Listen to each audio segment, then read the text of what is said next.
एक तवायफ का बड़ा सा कोठा आज जगमगा रहा था। चारों तरफ सजा हुआ, हर जगह लाइट और खुशबू वाले फूल लगे हुए थे। वहाँ की तैयारी देखकर लग रहा था जैसे कोई त्योहार हो। एक बड़े से हॉल में चारों तरफ रंगीन पर्दे लटके हुए थे और उसके चारों तरफ कुछ शरीफ मर्द बैठे हुए थे। तभी सबकी नजर अंदर आते दो लोगों पर जाती है, जिसमें एक को सब जानते थे, वहीं दूसरे को देखकर सब उसे पहचानने की कोशिश कर रहे थे।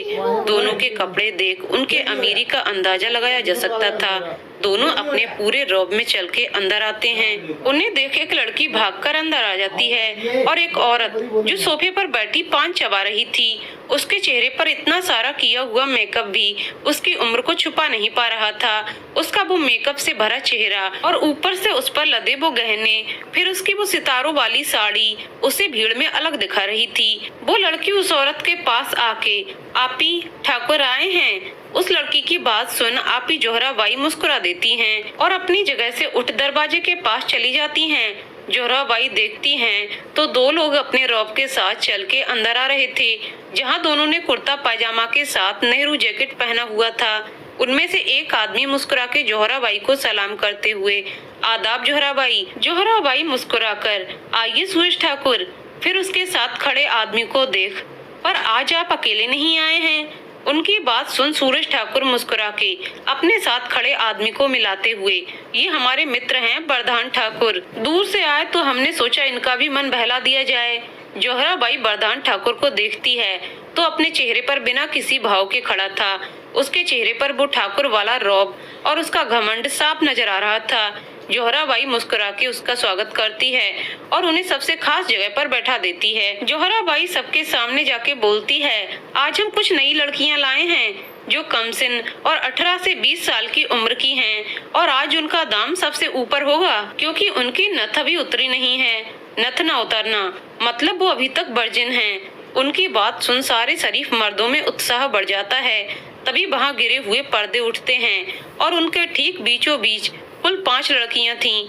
उन लड़कियों को देख सारे मर्द आहें भरने लगते हैं। पांचों बला की खूबसूरत थीं, पर इस वक्त उन सबके चेहरे पर्दे में थे, जहां सारे मर्दों की नजर उन लड़कियों से हट नहीं रही थी। वहीं बरधान ठाकुर अपना सिर नीचे किए बैठे थे, जैसे उन्हें इन सब चीजों से कोई मतलब ही नहीं है। तभी जोहराबाई उन पांचों को नाचने को बोलती है। तभी गाना बजता है और वो सारी लड़कियां अपनी अदाएं दिखाकर नाचने लगती हैं। नाचते हुए वो सब एक साथ रुक जाती हैं। फिर कुछ देर बाद जोहराबाई एक लड़की के चेहरे से पर्दा हटाकर सबको उसके नाम और गुण के साथ रूबरू करवाती है। उसके बाद उस लड़की के लिए बोली लगाने लगती है, जहाँ इन सब से उस लड़की के चेहरे पर भी खुशी थी। कुछ ही देर में उस लड़की का मोल तक हो जाता है और अब वो एक रात के लिए उसका मोल देने वाली शरीफ मर्द की थी। ऐसे ही चारों लड़कियों की बोली लगती है और चारों बड़ी खुश भी थीं। वहीं सूरज ठाकुर अपने मित्र बरधान ठाकुर को उन लड़कियों को देखने के लिए कह रहे थे, पर वो अपना सर नीचे किए हुए बैठे थे। तभी 5वीं लड़की का पर्दा हटता है। 5वीं लड़की को देख सारे मर्दों की तो जैसे आंखें उसी पर जम जाती हैं। भला की खूबसूरत थी। तभी जोहराबाई बोलती है, ये है वसुंधरा। नाम सुनते ही बरधान जो अपना सिर झुकाए बैठे थे, वो जल्दी से अपने सामने देखते हैं, जहाँ एक लड़की लाल रंग का लहंगा पहन खड़ी थी। गोल चेहरा, गोरा रंग, बड़ी बड़ी काली आंखें जो इस वक्त पलकों के पर्दे से झुकी हुई थीं, लाल होठ, पतली नाक, सुराई जैसी गर्दन। देखने में होगी यही कोई 20 साल की। जहाँ बाकी सारी लड़कियां खुश दिख रही थीं, वहीं उस लड़की की आंखों में दर्द और आंसू थे। तभी जोहराबाई वसुंधरा की बोली चालू करती हैं और उसकी खूबसूरती को देख सारे मर्द मोल लगाने लगते हैं। आखिर में 50,000 पर बोली रुकती है, जिसे जोहराबाई खुश हो जाती है, पर उसे पहले एक कड़क आवाज गूंजती है, 1 लाख। आवाज सुन सब देखते हैं तो बरदान ठाकुर ने ये लगाई थी बोली। वही सूरज भी हैरान होकर उसे देखने लगता है, पर जोहराबाई खुश हो जाती है। उसके बाद एक और आदमी बोली बढ़ाता है और जैसे जैसे बोली बढ़ रही थी, वसुंधरा के दिल के 1000 टुकड़े हो रहे थे, पर वो अपनी नजर उठा के नहीं देखती है। कुछ बोली के बाद 3 लाख के दाम में वसुंधरा बरदान ठाकुर की हो जाती है। महफिल के बाद वसुंधरा को एक कमरे में भेज दिया जाता है, जहां कुछ देर बाद बरदान ठाकुर आने वाला था। वहीं बरदान ठाकुर सूरज के साथ जोहराबाई के पास जाता है। जोहराबाई उसे देख खुश होके, अरे तुमने तो आज सबको हरा दिया। तभी बरदान बिना कुछ बोले उसके सामने एक चेक देता है। जोहराबाई मुस्कुरा के वो चेक ले लेती है तो देखती है वो 50 लाख का चेक था। वो हैरान होके वरदान ठाकुर को देखने लगती है तो वो अपनी सख्त आवाज में बोलता है, वो अब वापस इस कोठे पर नहीं आएगी। उसकी बात सुन जोहराबाई शौक हो जाती है, फिर बोलती है, ये क्या मजाक कर रहे हैं हुजूर। इतना बोल वो हंस देती है तो वरदान बोलता है, वरदान ठाकुर कभी मजाक नहीं करता, अगर पैसे कम हैं तो बताओ, हम और देंगे, पर वो यहाँ वापस कभी नहीं आएगी। उसकी बात में एक अलग ही रौब और हुक्म था जिसे सब मानने को मजबूर हो जाते थे। जोहराबाई थोड़ा सीरियस होके, बात पैसों की नहीं है ठाकुर साहब, अक्सर ऐसा होता है, बड़े लोगों को यहाँ की लड़की पसंद आ जाती है और वो लेके चले जाते हैं, पर जब मन भर जाता है तो उसके दिल के हजारों टुकड़े कर उसे वापस इस कोटे पर फेंक जाते हैं। पहले भी ऐसा हुआ है और फिर लड़कियों की जो हालत होती है आप समझ भी नहीं सकते हैं ठाकुर साहब। ये सब बोलते हुए जोहराबाई के चेहरे पर दर्द साफ दिख रहा था। वहीं उसकी बात सुन सूरज और वरदान दोनों के चेहरे के एक्सप्रेशन बदल गए। वरदान पूरे रौब के साथ अपनी कड़क आवाज में, हम वरदान ठाकुर वचन देते हैं कि वसुंधरा को अपने साथ पूरी हिफाजत और इज्जत के साथ रखेंगे और हमेशा उनका ख्याल रखेंगे। उसकी बात सुन वहाँ खड़े सब शौक थे। तभी जोहराबाई मुस्कुरा के, दिल आ गया है क्या वसुंधरा पे। उसकी बात पर वरदान कुछ नहीं बोलता तो जोहराबाई वो चेक लेके, आप उसे अपने साथ लेके जा सकते हैं। फिर अपने पास खड़ी एक लड़की से, समा इन्हें वसुंधरा के पास लेके जाओ।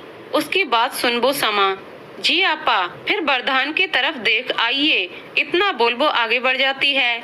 वहीं वरदान सूरज को यहीं रुकने को बोल उसके पीछे बढ़ जाता है। समा वरदान ठाकुर को एक कमरे के पास लेके, इसी में है वसुंधरा।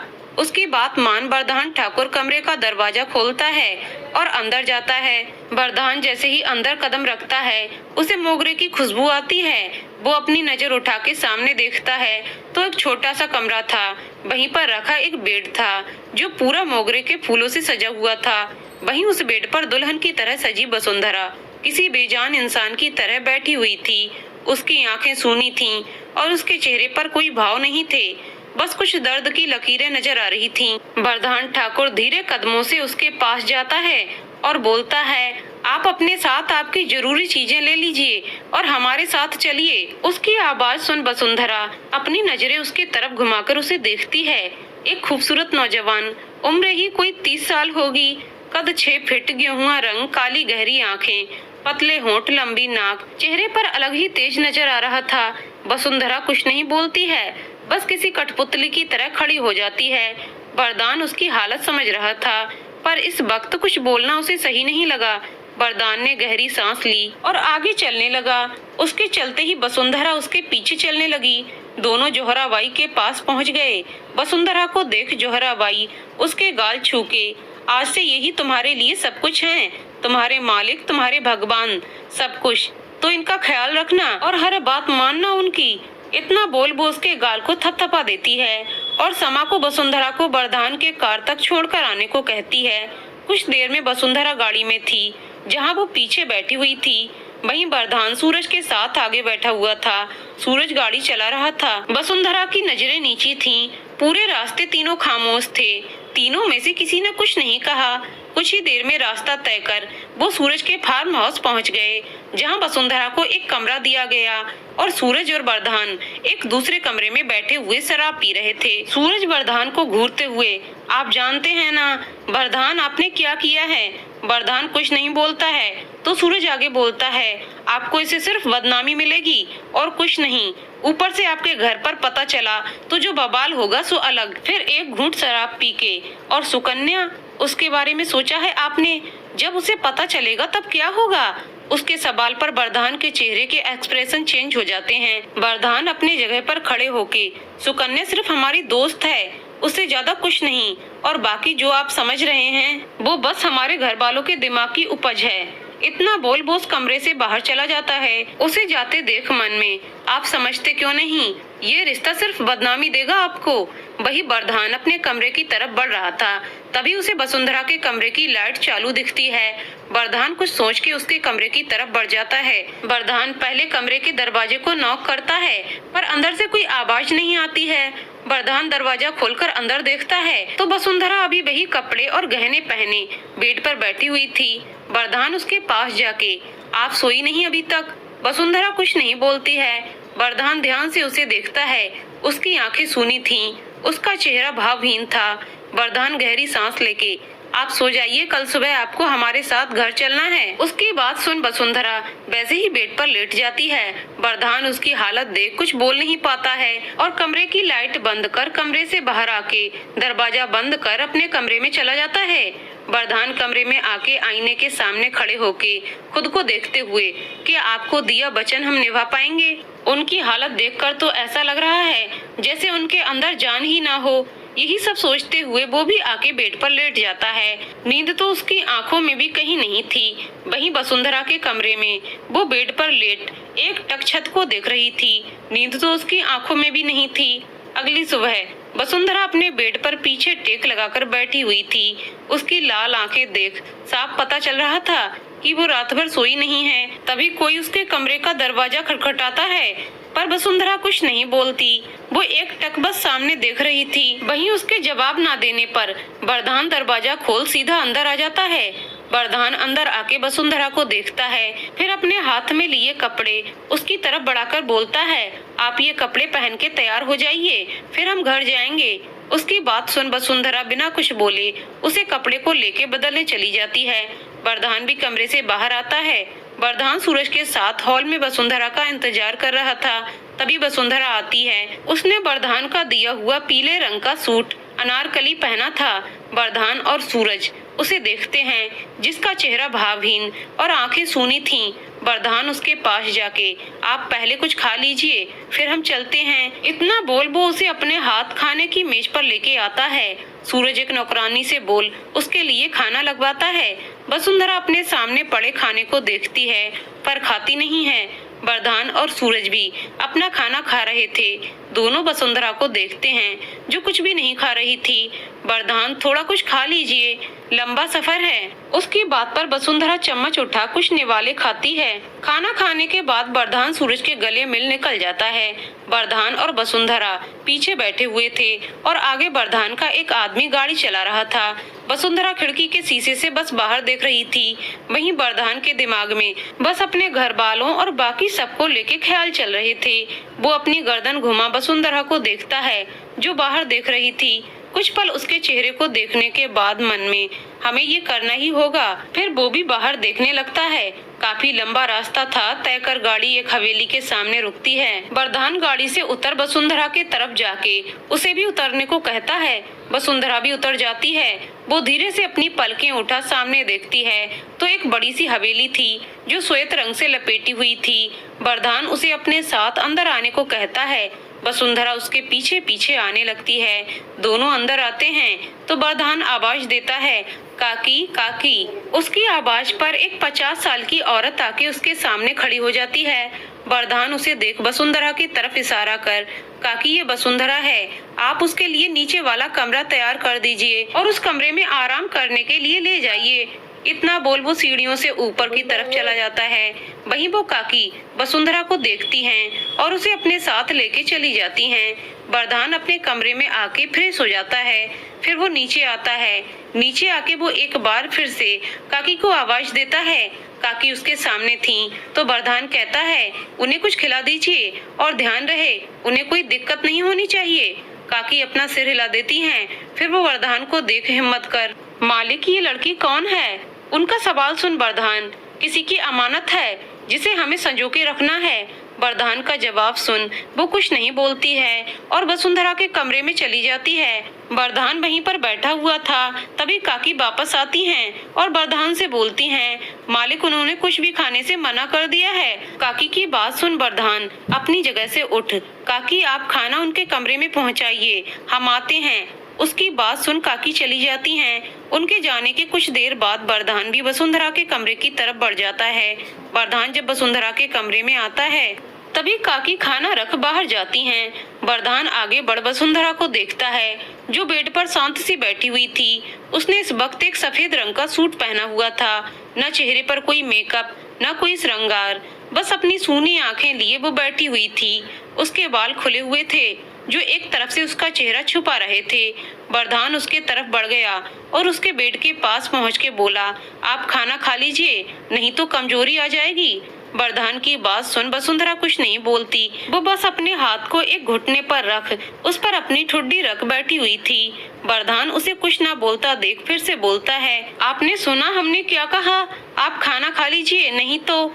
इसके आगे वो कुछ बोलता उससे पहले वसुंधरा ने उसे सवाल कर दिया, आपने हमें क्यों खरीदा?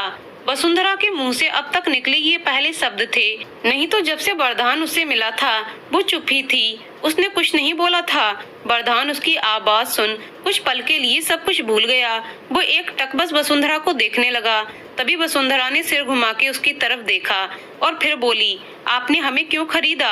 हम कल से आपके साथ हैं, पर आपने हमें छुआ तक नहीं, तो आप हमें खरीद कर क्यों लाए थे? कहीं आप हमें किसी और को तो नहीं बेच रहे हैं? ये सवाल करते हुए वसुंधरा की आंखों में कोई भाव नहीं थे और न ही उसके चेहरे पर कोई भाव थे।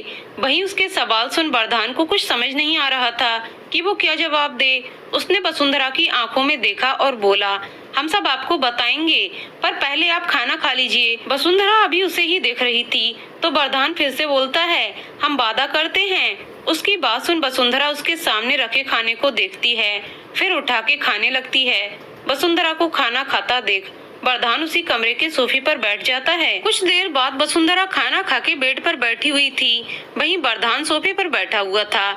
वसुंधरा वरदान के बोलने का इंतजार कर रही थी। वहीं वरदान बोलने के लिए अपनी हिम्मत जुटा रहा था। वरदान, हिम्मत कर।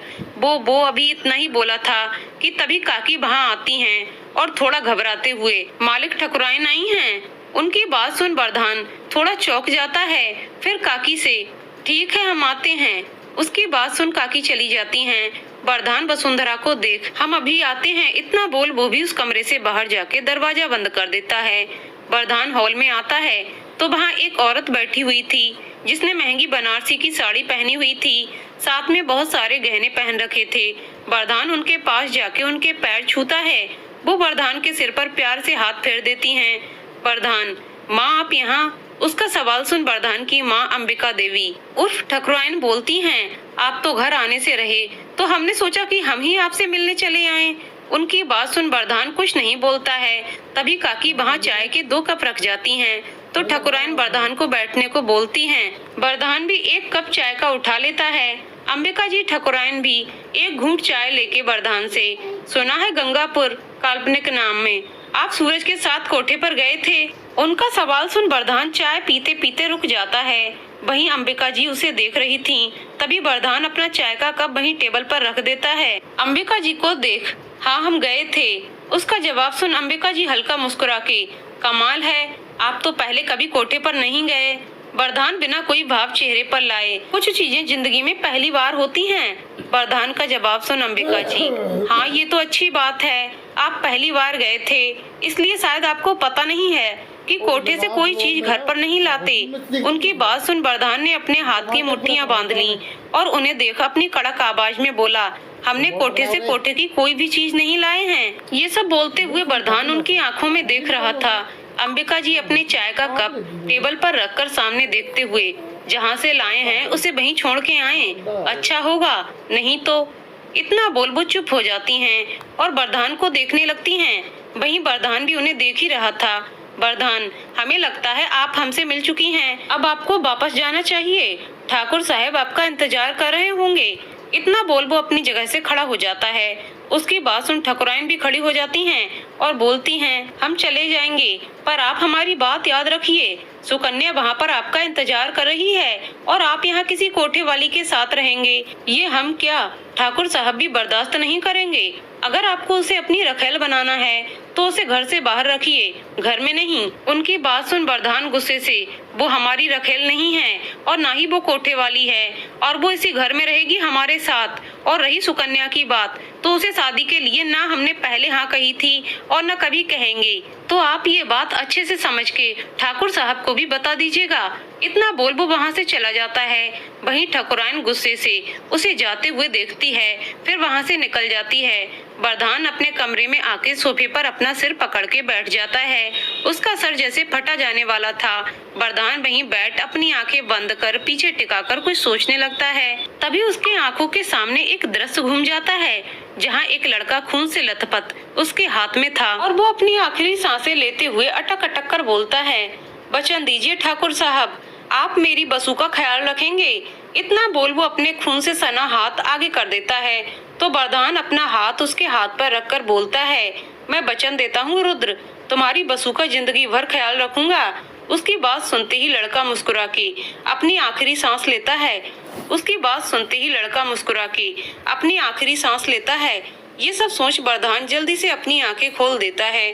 बरदान गहरी सांस लेके अपनी जगह से उठ कमरे से बाहर आता है। बरदान वसुंधरा से बात करने सीधा उसके कमरे में जाता है। बरदान जैसे ही अंदर आता है, उसकी नजर बेड पर बैठे हुए सो रही वसुंधरा पर जाती है। बरदान उसके पास जाके उसे देखने लगता है। भगवान ने भर भर के दी है खूबसूरती के साथ वो मासूमियत जो उसके चेहरे पर दिख रही थी। बरदान वसुंधरा को देख समझ जाता है कि रात भर नहीं सोने की वजह से और थकान की वजह से वो गहरी नींद में है। बरदान उसके पास जाके उसे अच्छे से बेड पर लेटा देता है, फिर उसे ब्लैंकेट उड़ा के उसे देखने लगता है। कुछ देर बाद कुछ याद कर बरदान उस कमरे से बाहर निकल जाता है। बरदान बाहर आके किसी को कॉल कर बोलता है, पता करो वसुंधरा कोठे पर कैसे पहुंची। इतना बोल वो कॉल कट कर अपने कमरे की तरफ बढ़ जाता है। बरदान अभी अपने कमरे में आया ही था कि उसका फोन बजता है। बरदान कुछ देर अपने फोन को देखता है, फिर उठा के हेलो बोलता है तो सामने से एक कठोर आवाज आती है, बरदान घर आओ, हमें आपसे बात करनी है। बरदान ये आवाज अच्छे से जानता था कि ये उसके पिता विश्वनाथ ठाकुर की है। बरदान गहरी सांस लेके हम आते हैं। इतना बोल वो कॉल कट कर तैयार होके कमरे से बाहर आ जाता है। बरदान काकी से, आप वसुंधरा का ख्याल रखिएगा, हम रात तक वापस आ जाएंगे। इतना बोल वो अपने खास आदमी के तरफ देखकर बोलता है, ध्यान रहे हमारे गैर मौजूदगी में कोई भी हवेली के अंदर न आए। उसकी बात सुन काकी और वो आदमी अपना सिर हिला देते हैं तो बरदान हवेली से बाहर चला जाता है। बरदान अपनी गाड़ी एक बड़ी सी हवेली के सामने रोकता है। वो गाड़ी से उतर अंदर बढ़ता है। उसे देख वहाँ खड़े सब लोग उसके सम्मान में अपना सिर झुका लेते हैं। बरदान बड़े से दरवाजे से अंदर जाता है तो हॉल में उसे अपना परिवार मिल जाता है, जिसमें ठाकुराइन अंबिका ठाकुर, बरदान की सौतेली माँ, सौतेले भाई विशाल ठाकुर उम्र 26 साल, सौतेली बहन मंजरी उम्र 22 साल और एक खूबसूरत लड़की जिसकी उम्र 25 साल होगी बैठी हुई थी। ये कोई और नहीं सुकन्या थी। उसे यहाँ देख बरदान को ज्यादा हैरानी नहीं होती। बरदान यहाँ सबको इग्नोर कर ठाकुर साहब से मिलने सीधा स्टडी रूम में जाता है। उसे जाते देख सुकन्या की नजरें बस उस पर थम जाती हैं। वहीं विशाल और मंजरी का मुंह बन जाता है, पर उसे जाता देख ठाकुराइन के चेहरे पर एक तिरछी मुस्कान आ जाती है। बरदान स्टडी रूम में डोर नॉक करता है तो अंदर से कठोर आवाज आती है जो उसे अंदर आने को बोल रही थी। बरदान दरवाजा खोल अंदर जाता है तो सामने चेयर पर एक आदमी, उसकी उम्र लगभग 55 साल होगी, बैठा हुआ था। उसके चेहरे पर एक घमंड था। वहीं उम्र होने के बाद भी उसके चेहरे पर अलग तेज था। वहीं वो बड़े रौब के साथ अपनी जगह पर बैठा हुआ था। उसने इस वक्त एक कुर्ता और उसके साथ पैजामा पहना हुआ था। बरदान पहले जाकर उनके पैर छूता है, फिर उनके सामने खड़ा हो जाता है। बड़े ठाकुर साहब अपनी कुर्सी पर बैठे हुए बरदान को घूरते हैं, फिर अपनी कड़क आवाज में, हमने सुना है आपने रखेल रखी है। उनकी बात सुन बरदान गुस्सा हो जाता है और खुद को शांत करने के लिए अपने हाथों की मुट्ठी बंद कर लेता है। बड़े ठाकुर फिर से अपनी कड़क आवाज में, हमने कुछ पूछा है आपसे। बरदान अपना सिर झुकाए, वो कोई रखेल नहीं है, बस किसी की अमानत है जिसे मुझे संभालना है। उसकी बात सुन बड़े ठाकुर, अच्छा अब तुम ठाकुर होके किसी और की अमानत को संभालोगे, और बताओ जरा किसकी अमानत है। बरदान, हमारे एक दोस्त की। बड़े ठाकुर, तो संभालना है तो पैसे दे के भेज दो या घर में नौकरानी बनाओ, सर पर मत बैठाओ। अब से ठीक 5 दिन बाद तुम्हारी और सुकन्या की सगाई है। उनकी बात सुन बरदान, हमें सुकन्या से विवाह नहीं करना है। बरदान की बात सुन बड़े ठाकुर गुस्से से चिल्ला के, तो किससे करना है आपको विवाह? उस रखेल से। बरदान उन्हें देखकर एक शब्द में जवाब देता है, हाँ। उसका जवाब सुन बड़े ठाकुर कुछ पल के लिए सन्न रह जाते हैं। बड़े ठाकुर गुस्से से, ये सब क्या बकवास कर रहे हो बरदान? तुम एक कोठे वाली को हमारे घर की बहू बनाना चाहते हो? उनकी बात पर बरदान बोलता है, नहीं, हम उसे अपनी अर्धांगिनी बनाना चाहते हैं। उसकी बात सुन बड़े ठाकुर एक बार फिर सन्न हो जाते हैं। बड़े ठाकुर आगे बोलते हैं, भूलिए मत, सुकन्या के साथ आपका विवाह बचपन में ही तय हो गया था। उनकी बात पर बरदान, वो सिर्फ बचपन था जिसमें आप सबने बिना हमारी मर्जी से रिश्ता तय कर दिया था, उसमें हमारी मर्जी शामिल नहीं थी। वरदान की बात सुन बड़े ठाकुर गुस्से से अपनी जगह पर खड़े होके, कहना क्या चाहते हो? हमने जो आपके लिए फैसला लिया वो गलत है।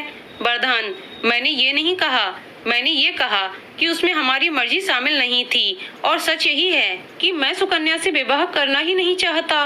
उसकी बात सुन बड़े ठाकुर कुछ बोलने जाते हैं, पर तभी एक आवाज आती है, अभी 2 दिन नहीं हुए हैं उस लड़की को आपके साथ रहते हुए और उसने आपको अपने बाप से जबान लड़ाना सिखा दिया। वरदान आवाज सुन शांत ही रहता है। उसे पता थी ये आवाज ठकुराइन की थी। वहीं ठकुराइन को देख बड़े ठाकुर, क्या आप भूल गईं? जब हम किसी से बात करते हैं तो कोई बीच में नहीं बोलता है ठकुराइन। ठकुराइन उनके पास आके, माफ कीजिएगा बड़े ठाकुर, पर हमसे आपकी बेइज्जती देखी नहीं देखी गई कि आपका बड़ा बेटा आपको कैसे पलट के जवाब दे रहा है। उसकी बातें सुन लग रहा था कि सच में उसे बड़े ठाकुर की फिक्र है, पर असल में उसने अपने शब्दों से ये जाहिर किया कि वरदान बड़े ठाकुर की बेइज्जती कर रहा है, जबकि ऐसा कुछ नहीं था। वरदान उनकी चालाकी समझ रहा था, पर वो कुछ नहीं बोलता है, वो बस बड़े ठाकुर को देखता है। वहीं ठकुराइन के शब्दों में उलझ के बड़े ठाकुर को यही लगता है कि वरदान उनकी बेइज्जती कर रहा है, जिसे बड़े ठाकुर और गुस्सा हो जाते हैं और गुस्से से वरदान पर चिल्लाते हुए, हम कुछ नहीं जानते हैं, आज से ठीक 5 दिन बाद आपकी सुकन्या के साथ सगाई है, ये हमारा बड़े ठाकुर का फैसला है। उनकी बात सुन वरदान, तो आप भी हमारा फैसला सुन लीजिए, हम सुकन्या से सगाई नहीं करेंगे। इतना बोल वरदान वहाँ से चला जाता है। वरदान जब बाहर जा रहा था तभी सुकन्या उसे आवाज देके रोक लेती है। वरदान के रुकते ही सुकन्या खुश होकर उसके पास जाती है और शिकायती लहजे में बोलती है, ठाकुर अब तो हमें भूल ही गए, एक बार भी हमसे मिलने नहीं आए। आप जानते हैं हम कब से आपसे मिलने की राह देख रहे थे, आपके हमसे सीधा शादी वाले दिन ही मिलने वाले थे। उसकी बात सुन वरदान बिना उसे देखे, सुकन्या हम आपसे विवाह नहीं कर सकते, इतना बोल वो वहाँ से चला जाता है। वहीं उसकी बात सुन सुकन्या के पैरों तले से जमीन खिसक जाती है। सुकन्या अभी वरदान के कहे शब्दों को सोच ही रही थी, तभी उसके कंधे पर कोई हाथ रखता है। सुकन्या पलट के देखती है तो ठकुराइन थी। ठकुराइन सुकन्या से, आप फिक्र मत कीजिए, वरदान का विवाह आपसे ही होगा, बस आप वैसा ही कीजिए जैसा हम कहते हैं। इतना बोल वो एक मुस्कान अपने चेहरे पर लाती है। उसकी मुस्कान किसी जहरीली नागिन की तरह लग रही थी। वरदान अपनी गाड़ी से सीधा अपने घर आता है। वो गाड़ी से उतरकर घर के अंदर आता है और हॉल में बैठ जाता है। उसे आया देख काकी उसके लिए पानी लाती है। वरदान पानी पी के काकी को देख, क्या वो उठ गई है?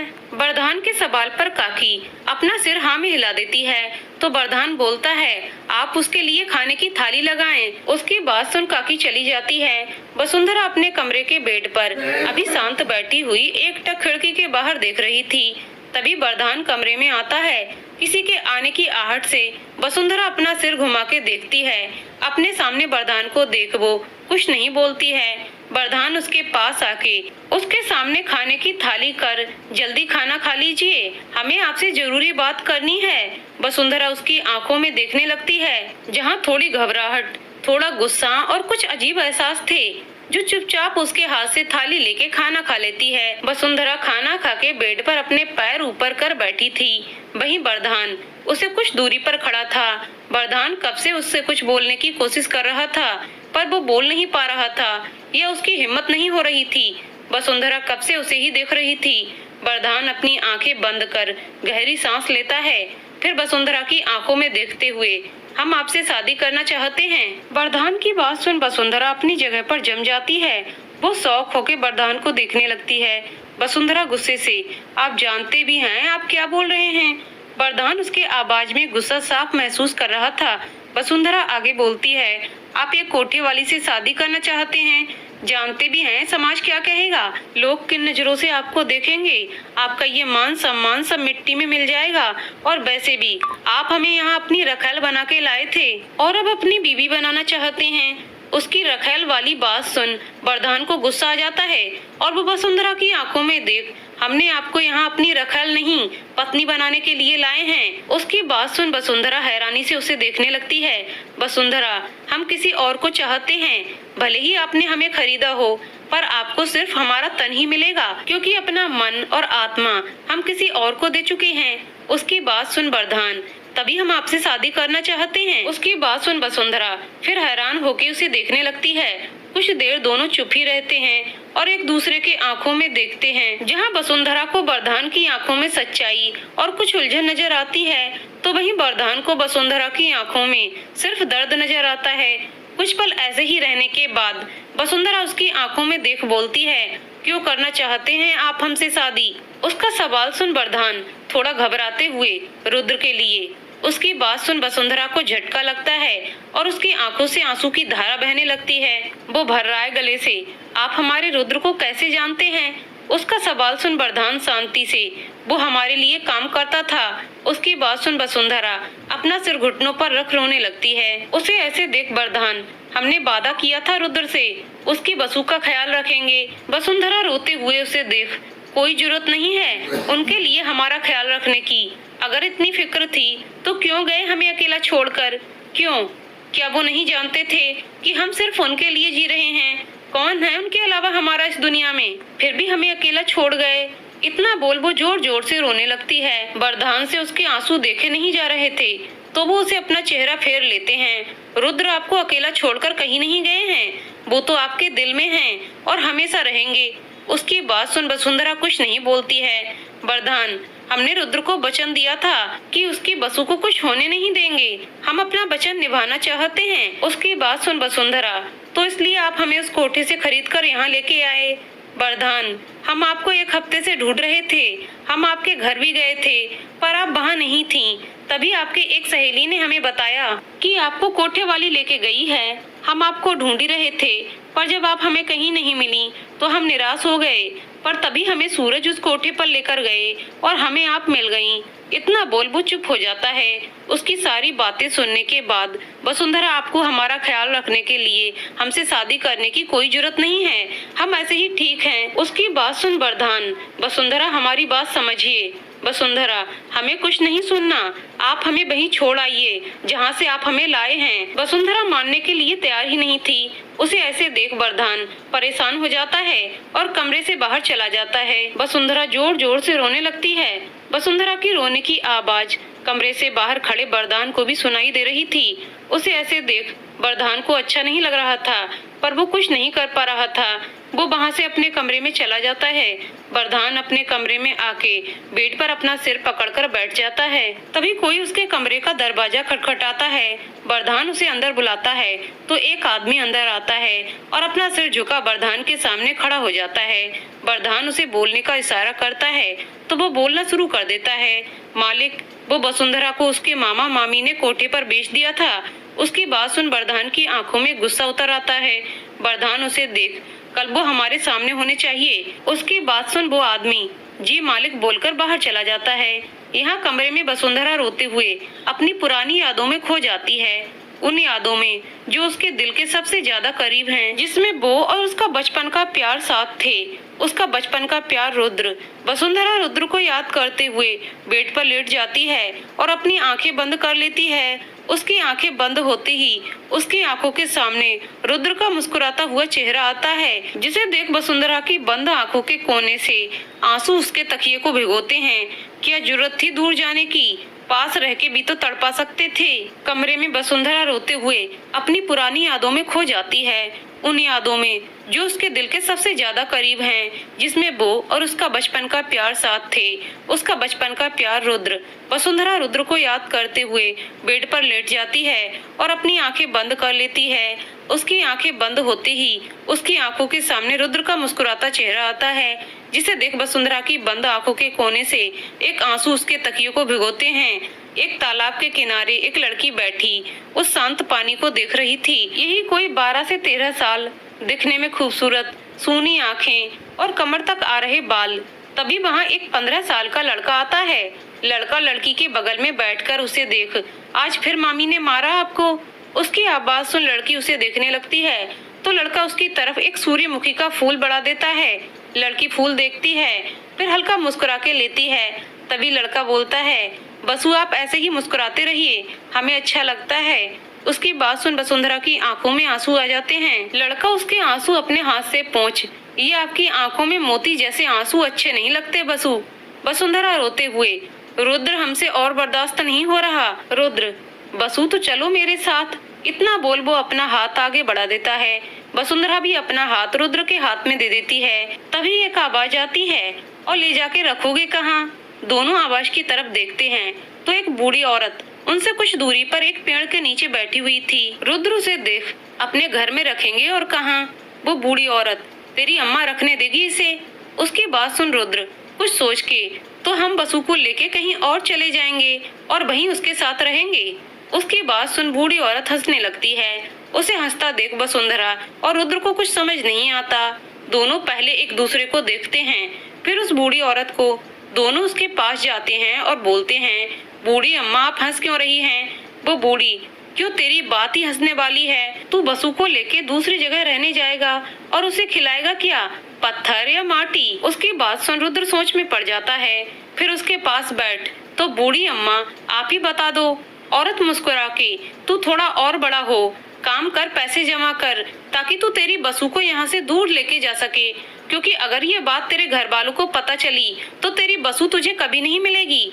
तू पहले काबिल बन, फिर बसु को अपने साथ लेके जाना। उसकी बात सुन वसुंधरा रुद्र के पास जाके, हाँ रुद्र, अम्मा सही कह रही हैं। रुद्र, ठीक है बूढ़ी अम्मा, पर तब तक हमारी बसु का क्या? उसकी मामी तो उसे मारती रहती है और खाना भी नहीं देती। बूढ़ी वसुंधरा को देख, तो बसु मेरे घर आके खाना खा लिया करेगी। उसकी बात सुन रुद्र खुश हो जाता है और मुस्कुराकर बोलता है, जब हम काबिल बन जाएंगे तब आपको भी अपने साथ ले चलेंगे बूढ़ी अम्मा। उसकी बात सुन वो बूढ़ी जोर जोर से हंसने लगती है और उनके साथ रुद्र और बसु भी हंसने लगते हैं। वसुंधरा जो यादों में खोई हुई थी, वो वैसे रुद्र के बारे में सोचते हुए सो जाती है। यहाँ वरदान को नींद नहीं आ रही थी, उसे बेचैनी हो रही थी, और ये क्यों थी उसे समझ नहीं आ रहा था। वरदान ताजी हवा के लिए कमरे की बालकनी में खड़ा हो जाता है। जब उसे थोड़ी ठंडी हवा महसूस होने लगी तब उसे कुछ आराम मिला, पर अभी उसे समझ नहीं आ रहा था कि वो वसुंधरा को कैसे समझाए। तभी उसे रुद्र से हुई मुलाकात याद आती है। एक दिन वरदान अपने काम के लिए कुछ आदमी ढूंढ रहा था। तभी उसका एक आदमी विजय उसके पास एक लड़के को लेकर आता है। वरदान लड़के को ऊपर से नीचे तक देखता है, फिर बोलता है, उम्र क्या है आपकी? लड़का, 20 साल। उसका जवाब सुन वरदान, आप इस उम्र में काम करना चाहते हैं, वो भी हमारे पास? रुद्र मुस्कुरा के, जी हाँ, हमें काम की बहुत जरूरत है। वरदान उसे ध्यान से देखता है, फिर बोलता है, क्या परिवार में कोई दिक्कत है? आप चाहो तो हमें बता सकते हो, आपके गांव की जिम्मेदारी हमारी है। उसकी बात सुन रुद्र, नहीं मालिक, हमारे परिवार में कोई दिक्कत नहीं है, दरअसल हमें ढेर सारे पैसे चाहिए। वरदान, और पैसे आपको क्यों चाहिए? रुद्र, हमारी बसु के लिए। वरदान कंफ्यूज होके, बसु? रुद्र, हमारी मोहब्बत, हमारी जिंदगी। उसकी बात सुन वरदान मुस्कुरा के, तो प्यार में हैं आप? रुद्र शर्माने लगता है, तो वरदान हंसते हुए, अच्छा तो बताओ क्या करना चाहते हैं आप अपनी बसु के लिए?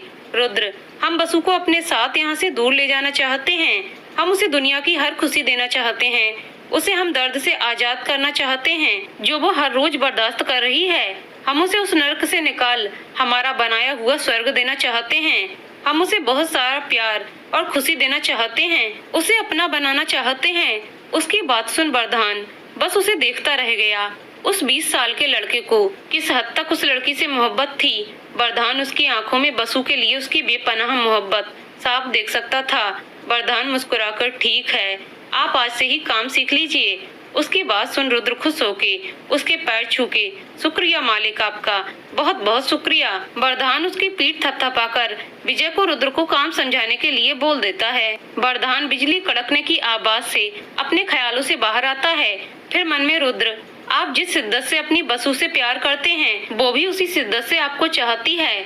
हम कैसे उन्हें अपना? नहीं होगा हमसे रुद्र। यही सब सोच के अपनी आंखें बंद कर लेता है। तभी एक बार फिर बिजली कड़कती है और तेज बारिश शुरू हो जाती है। वरदान कमरे में आता है, फिर कुछ सोचकर कमरे से बाहर निकल जाता है। वरदान वसुंधरा के कमरे के बाहर आता है। घर के अंदर जाने के लिए अपनी हिम्मत नहीं कर पाता। वो कई बार दरवाजा खटखटाने के लिए अपना हाथ आगे करता है और फिर पीछे कर लेता है। ऐसा ही कई बार करने के बाद वरदान वहाँ से वापस अपने कमरे में आके सो जाता है। पूरी रात बिजली कड़क तेज बारिश होती रही। अगली सुबह वरदान सुबह उठकर तैयार होते काकी को वसुंधरा का ख्याल रखने को बोल बाहर चला गया। वरदान एक कॉटेज में आया जहाँ पहले से उसके कुछ आदमी और वसुंधरा के मामा मामी मौजूद थे। वरदान उनके सामने एक बड़ी सी कुर्सी पर बैठ गया। वरदान ने अपने आदमी को इशारा किया तो वो मामा मामी को लेके वरदान के सामने आ गया। दोनों वरदान के सामने अपना सिर झुकाए खड़े थे। वरदान उन्हें देख शांति से, आपकी भांजी वसुंधरा कहाँ है? उसका सवाल सुन दोनों चौंक गए। दोनों हैरानी से एक दूसरे को देखने लगते हैं। मामा मामी को कुछ इशारा करती हैं तो मामा मालिक वो, आप वसुंधरा के बारे में क्यों पूछ रहे हैं? वरदान उन्हें देखकर, हम वसुंधरा से शादी करना चाहते हैं। हमने कुछ दिन पहले ही उसे आपके गांव में देखा था। उसी वक्त वो हमें पसंद आ गई है और हमने फैसला किया कि हम उसी से शादी करेंगे। अभी हमें पता चला कि वो आपकी भांजी है। इतना बोल वरदान चुप हो गया और उन्हें देखने लगा। वहीं वरदान की सारी बातें सुन मामा मामी को झटका लग गया। वो हैरानी से कभी एक दूसरे को तो कभी सामने बैठे वरदान को देख रहे थे। अचानक मामी की आंखें चमक उठती हैं और वो अपने हाथ जोड़ उदास चेहरा बना, मालिक हमें माफ कीजिए, आपको वसुंधरा पसंद आई, ये हमारी खुशनसीबी है, पर वो अच्छी लड़की नहीं है। उसकी बात सुन वरदान उसे घूरने लगता है, पर मामी बोले जा रही थी। दरअसल उसका गांव में ही एक लड़के के साथ रिश्ता बन गया था और वो उसी लड़के के साथ भाग गई है। हमने बहुत समझाया पर वो नहीं मानी और एक हफ्ते पहले रात को उस लड़के के साथ भाग गई। इतना बोल वो उदास होने का नाटक करती है। वहीं उसकी सारी बातें सुन वरदान अपने हाथ की मुट्ठियां बंद कर लेता है। तभी मामी फिर से बोलती है, वैसे अगर आप चाहें तो हम आपको अपनी बेटी सुरेखा से मिलवा सकते हैं। वो तो देखने में वसुंधरा से भी ज्यादा खूबसूरत है। उसकी बात सुन वरदान उन्हें देख, बुलाएं अपनी बेटी को। उसकी बात सुन मामा मामी खुश हो जाते हैं और जल्दी से अपने पति को बेटी को बुलाने भेज देती है और खुद वरदान के सामने अपनी बेटी की तारीफों की लड़ी लगा देती है। आधे घंटे के बाद मामा अपने साथ एक लड़की को लेके आता है, देखने में खूबसूरत और उम्र भी 21 साल होगी। मामी जल्दी से उस लड़की का हाथ पकड़ उसे वरदान के सामने ला, ये मेरी बेटी सुरेखा है। सुरेखा अपने माँ को अजीब तरीके से देखने लगती है तो उसकी माँ बोलती है, ये ठाकुर साहब हैं, तो उससे शादी करना चाहते हैं। उनकी बात सुन सुरेखा की आंखें चमक उठती हैं। वहीं वरदान ने अभी तक उसे एक नजर देखा तक नहीं, वो बस मामी को घूर रहा था। पर मामी की बात सुन वरदान, हमने सुना है कि आपकी बेटी की कुड़माई हो चुकी है। उसकी बात सुन मामी मामा के साथ सुरेखा भी चौंक जाती है। मामी जल्दी से वरदान के सामने आके, मालिक आपके लिए हम कुड़माई तोड़ देंगे। उसकी बात सुन वरदान उसे कठोर नजरों से घूरता है, फिर बोलता है, ठीक है, विजय इनकी बेटी को जोहराबाई के कोठे पर छोड़ आओ। वरदान की बात सुन उन तीनों के पैरों तले से जमीन खिसक जाती है। वो हैरानी से वरदान को देखने लगती हैं। मामी, मालिक ये आप क्या कह रहे हैं? वरदान शांति से, क्यों, क्या हुआ? मामी, आप मेरी बेटी को कोठे पर भेज रहे हैं? वरदान, हाँ तो क्या हुआ? हमने आपको आपकी बेटी को बुलाने को कहा था, हमने ये नहीं कहा कि हम उसे शादी करेंगे। उसकी बात सुन मामी जी शौक होके उसे देखने लगती हैं। वहीं वरदान विजय को कुछ इशारा करता है तो वो सुरेखा को पकड़ने आगे बढ़ता है। सुरेखा पीछे जाते हुए, ये सब क्या है? पर तभी विजय उसे पकड़ लेता है। ये सब देख मामी जी रोते हुए वरदान के सामने अपने हाथ जोड़, क्यों उसकी जिंदगी बर्बाद कर रहे हैं मालिक? बच्ची है, ऐसा मत कीजिए, उसकी जिंदगी बर्बाद हो जाएगी। वहीं मामा जी भी आगे आके, आप गलत कर रहे हैं मालिक। उनकी बात सुन वरदान गुस्से से चिल्ला के, और आपने किया वो सही था। उसकी बात सुन दोनों उसे देखने लगते हैं तो वरदान बोलता है, आपने जो वसुंधरा के साथ किया वो सही था। उसकी बात सुन मामा मामी के साथ सुरेखा को भी झटका लगता है। वरदान आगे बोलता है, आपने उसे कोठे पर बेच दिया, उसकी जिंदगी बर्बाद नहीं हुई। वरदान की बात सुन वो तीनों अपनी जगह जम गए थे। वरदान, क्या हुआ? अब कुछ नहीं कहना है? तीनों कुछ नहीं बोल पाते हैं। तो वरदान, आपने एक मासूम सी जिंदगी को बर्बाद करने की कोशिश की है। उस लड़की को कोठे पर बेचते हुए आपका दिल नहीं कांपा? आपको एहसास नहीं हुआ कि वो आपके साथ बचपन से है? जब बात बेटी पर आई तो आपकी हालत खराब हो गई, और उस मासूम का क्या? उसके बारे में एक बार भी नहीं सोचा? इतना बोल वो चुप हो जाता है तो वहीं वो तीनों अपना सिर झुका लेते हैं। वरदान अपने आदमी से सख्त आवाज में, इन तीनों को गांव से निकाल फेंको, याद रहे ये वापस नहीं आने चाहिए। उसकी बात सुन वो तीनों उसके पैरों में गिरकर माफी मांगने लगते हैं, पर वरदान उन्हें इग्नोर कर कुर्सी से उठ जाने लगता है। पर कुछ कदम रुक, बिना पीछे घूमे, और हाँ, वसुंधरा हमारे पास है और बहुत जल्द हमारी पत्नी बनने वाली है। तो ये जो बकवास आपने हमारे सामने की है ना, वो भाग गई है। वो अगर गलती से भी दोबारा आपकी जुबान पर आई तो हम आपकी जुबान काट देंगे। इतना बोल वो वहाँ से चला जाता है। वरदान घर आता है तो देखता है काकी भागते हुए वसुंधरा के कमरे में जा रही थी। उन्हें ऐसे देख वरदान भी उसी तरफ बढ़ जाता है। वरदान वसुंधरा के कमरे में आके देखता है तो वसुंधरा बेड पर लेटी हुई थी और काकी उसके सिर पर पट्टी रख रही थी। वरदान कमरे में आके, क्या हुआ काकी? मालिक पता नहीं कैसे, पर इन्हें बहुत तेज बुखार है और आप भी नहीं थे, तो हम इन्हें ठंडे पानी की पट्टी कर रहे हैं। उनकी बात सुन वरदान जल्दी से वसुंधरा के पास जाता है और उसके माथे पर हाथ रख चेक करता है तो चौंक जाता है। वसुंधरा का माथा बहुत तेज तप रहा था। वरदान जल्दी से अपने आदमी को आवाज देता है। उसका आदमी भागते हुए वरदान के पास आता है। वरदान उसे देख जल्दी से जाओ और गांव में जो डॉक्टर है उसे यहाँ लेके आओ। उसकी बात सुन वो आदमी भागते हुए बाहर चला जाता है। वरदान काकी को हटा खुद बैठ वसुंधरा के सिर पर पट्टी करने लगता है और काकी को जल्दी से सरसों का तेल गर्म करके लाने को बोलता है। उसकी बात सुन काकी चली जाती हैं। वहीं वरदान वसुंधरा के चेहरे को देखते हुए उसके सिर पर पट्टी करने लगता है। वसुंधरा का बुखार बढ़ता ही जा रहा था, जिसे वरदान परेशान हो रहा था। तभी उसका आदमी डॉक्टर के साथ वहां आ जाता है। वरदान डॉक्टर को वसुंधरा को चेक करने के लिए बोल खुद दूसरे साइड में आके उसके पास बैठ जाता है। डॉक्टर वसुंधरा को चेक करने लगते हैं और तभी काकी सरसों का तेल गर्म करके ले आती हैं। वरदान जल्दी से वो तेल लेके वसुंधरा के हाथों में लगाने लगता है तो वहीं काकी वसुंधरा के पैरों में तेल लगाने लगती हैं। डॉक्टर वसुंधरा को चेक कर इंजेक्शन निकाल उसे लगा देते हैं। इंजेक्शन लगते ही वसुंधरा वरदान का हाथ कस के पकड़ लेती है। वसुंधरा के ऐसा करते ही वरदान का दिल जैसे ही एक्सप्रेस ट्रेन के स्पीड से दौड़ने लगता है। वो वसुंधरा को देखता है जिसने दर्द की वजह से अपनी आंखें मीच ली थीं। वरदान भी उसका हाथ पकड़ उसका सिर सहलाने लगता है। वरदान के ऐसा करते ही वसुंधरा शांत हो जाती है। डॉक्टर वरदान से, इन्हें ठंड लग गई है जिस वजह से बुखार हो गया है। मैंने इंजेक्शन दे दिया है, अगर सुबह तक बुखार नहीं उतरता है तो इन्हें शहर के हॉस्पिटल ले जाना पड़ेगा। इतना बोल डॉक्टर बाहर चले जाते हैं तो वरदान अपने आदमी से डॉक्टर को छोड़कर आने के लिए कहता है। वरदान काकी से कुछ हल्का बनाने के लिए बोल उन्हें भेज देता है। वरदान वसुंधरा को देखता है, फिर उसके सिर को छू के उसका बुखार चेक करता है, पर बुखार अभी उतना ही था। वरदान देखता है वसुंधरा अब ठंड से कांपने लगी थी। वरदान जल्दी से उठकर एक दूसरा कंबल वसुंधरा को उड़ाता है। वरदान वहीं बैठे उसके सिर को लगातार सहला रहा था। वरदान रात भर वसुंधरा के पास बैठा रहता है। वो बीच बीच में उसका बुखार चेक कर रहा था। ऐसे ही वसुंधरा का ख्याल रखते हुए उसे भी नींद आ जाती है और वो वहीं वसुंधरा के सिरहाने बैठे सो जाता है। अगली सुबह वसुंधरा की नींद जब खुलती है तो वो अपनी पलकें 2-3 बार झपका अच्छे से अपनी आंखें खोलती है, पर उसे अपने सिर पर कुछ भारी सा महसूस होता है। वो अपना सिर घुमाकर देखती है। अपने सिरहाने वरदान को सोते देख चौंक जाती है। वसुंधरा जैसे उठने लगती है उसका ध्यान अपने हाथ पर जाता है जिसमें उसने वरदान का हाथ कस के पकड़ा हुआ था। वहीं वसुंधरा के हलचल की वजह से वरदान की नींद भी खुल जाती है। वसुंधरा अपने उस हाथ को देख रही थी जिसमें उसने वरदान के हाथ को पकड़ा हुआ था। वहीं वरदान जो वसुंधरा के सिर की तरफ झुके सोया हुआ था, उसकी नजर वसुंधरा के चेहरे पर थी। अचानक वसुंधरा भी अपना सिर घुमा वरदान को देखती है जिसे दोनों की आंखें टकरा जाती हैं। कुछ पल एक दूसरे की आंखों में देखने के बाद वसुंधरा को अचानक कुछ याद आता है और वो झट से वरदान का हाथ छोड़ अपना चेहरा घुमा लेती है। वसुंधरा के ऐसा करते ही वरदान भी होश में आता है और जल्दी से वसुंधरा से दूर होके खड़ा हो जाता है। वसुंधरा भी उठने की कोशिश करती है पर बुखार और कमजोरी की वजह से वो उठ नहीं पा रही थी। उसे देख वरदान उसके पास जाके उसे उठाने में मदद करता है।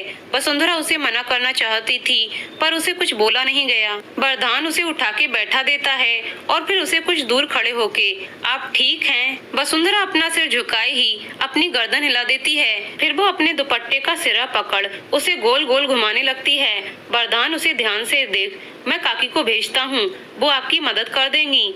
उसकी बात सुन वसुंधरा चौंक कर देखने लगती है। वरदान भी उसे ही देख रहा था। उसे वसुंधरा की आंखों में सवाल नजर आ रहा था। तो वरदान, धीरे धीरे सब पता चल जाएगा। इतना बोल वो कमरे से बाहर चला जाता है। वरदान के जाने की कुछ देर बाद काकी अंदर आती हैं। वसुंधरा उन्हें देख बाथरूम में जाने की बात कहती है तो काकी उसकी मदद करने लगती हैं। कुछ देर बाद काकी वसुंधरा को नहला के तैयार कर बेड पर बैठा कमरे से बाहर जाती हैं। उनके बाहर जाते ही वरदान कमरे में आता है। वसुंधरा उसे देख फिर से अपनी नजरें झुका लेती है। वरदान वसुंधरा के पास आके, अब आप कैसा महसूस कर रही हैं? वसुंधरा अपना सिर झुका हुआ सिर हिला देती है। तो वरदान उसे देख, आप शब्दों से भी जवाब दे सकती हैं। उसकी बात सुन वसुंधरा अपना सिर उठा उसे देखने लगती है। कुछ पल उसे देखने के बाद वो फिर से अपना सिर झुका लेती है। तभी कमरे में काकी आती हैं, जिनके हाथ में खाना था। वरदान काकी से खाना ले उन्हें बाहर भेज देता है। वरदान वसुंधरा के पास आके बैठ जाता है। वसुंधरा उसके हाथ में खाने की प्लेट देख उसे देख, हम खुद खा लेंगे। वरदान उसकी तरफ एक निवाला बढ़ाकर, जब तबीयत ठीक हो जाए तब अपने हाथ से खा लेना। वसुंधरा अभी उसे ही देख रही थी तो वरदान उसे आंखों के इशारे से खाना खाने को बोलता है। वसुंधरा वरदान की आंखों में देखते हुए वो निवाला खा लेती है।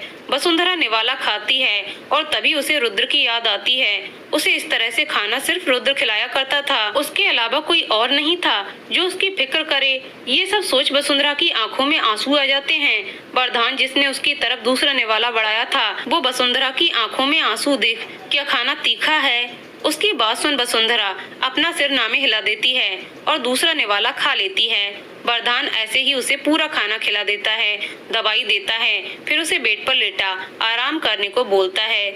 वसुंधरा बेड पर लेट उसे ही देख रही थी और वरदान को देखते हुए उसे नींद आ जाती है। उसके सोने के बाद वरदान उसके सिर पर हाथ फेर कमरे से बाहर जाता है। 2 दिन ऐसे ही बीत जाते हैं। इन 2 दिन वरदान वसुंधरा का पूरा ख्याल रखता है। जब वसुंधरा की तबीयत भी ठीक होने लगी थी, उसे बस थोड़ी कमजोरी थी, वहीं वरदान का उसका इतना ख्याल रखना वसुंधरा को सोचने पर मजबूर कर रहा था कि क्यों वो उसकी इतनी फिक्र करता है। अगली सुबह वसुंधरा की आंखें पंछियों की आवाज से खुलती है। उसकी आंखें खुलते ही वो यहाँ वहाँ देखती है और फिर नहाने को चली जाती है। वसुंधरा तैयार होके कमरे में बैठ कमरे के दरवाजे की तरफ देख रही थी। बहुत देर तक जब वरदान कमरे में नहीं जाता है तो वो खुद उठ के कमरे से बाहर आ जाती है। वहाँ वरदान अपने कमरे से तैयार होके बाहर आता है।